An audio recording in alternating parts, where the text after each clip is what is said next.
Rio Grande Western Railroad coming here and setting up here the community of La Española, right here by where the plaza is in La Vega de los Vigiles.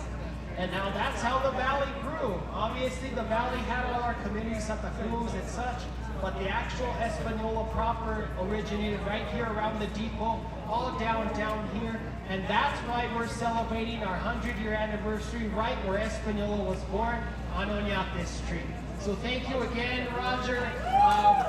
Big congratulations to Moving Arts Española. Wow. I also like how you did the train station, then you did the old post office in one of the old... Okay. Can I ask you, what is this event that's happening today? This is called El Centenario, the 100-year celebration of the city of Española, which is located in northern New Mexico between Santa Fe and Taos, along the Rio Grande River, at the confluence of the Rio Chama, flanked by 2 tribal communities. And it's a beautiful place. It's got a lot of reputation that's difficult. Mm-hmm. It's a trauma-informed area where violence can be overwhelming, drug addiction, and all sorts of really challenging things. But at the base, the people are resilient, our cultures are strong, and family matters. It's a powerful place to live and serve.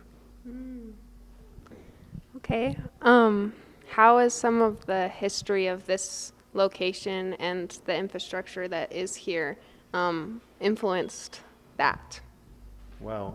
Well, in the 1880s and 90s, the railroad came through. Mm-hmm. And it was called the Chile Line because it brought commerce. You know, it brought products and sheep and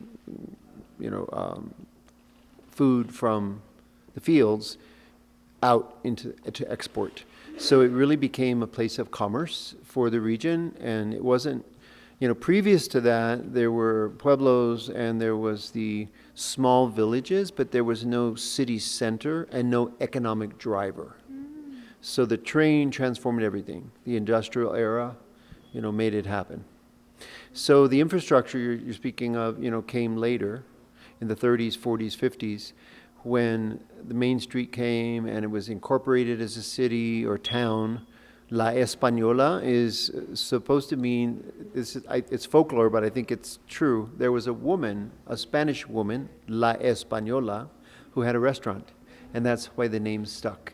And they named the first station the Española Station, and that's where the name came from. Okay. Yeah. Yeah, I saw some of that in your artwork a little bit. What does your artwork mean, and why do you do it? Well, my personal artwork, I'm a landscape painter mostly, in terms of artwork, and I love the land. I was self-taught. I've been painting for 50 years, and I love to be out in the land and paint the beauty of the skin of the earth. In New Mexico, you can see the literal texture of the earth. In the east, you can't. It's covered with trees. Mm-hmm. It's not that interesting topographically, but New Mexico is extraordinarily beautiful. So that's my personal art. I also run an organization called Moving Arts Española, 18 years old. We're youth development. We use creativity, experiential learning, the power of expression to find your passion and purpose.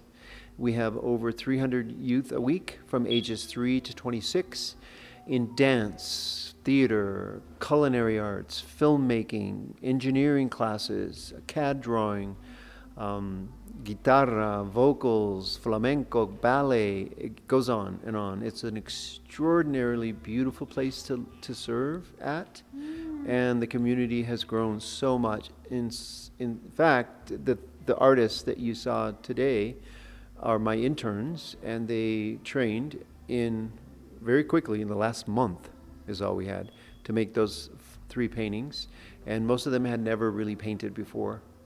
So it was really extraordinary. So mentorship matters in building the future generation, building the infrastructure, if you will, in human capital. Yeah. Whoa. Thank you. And you're from Española?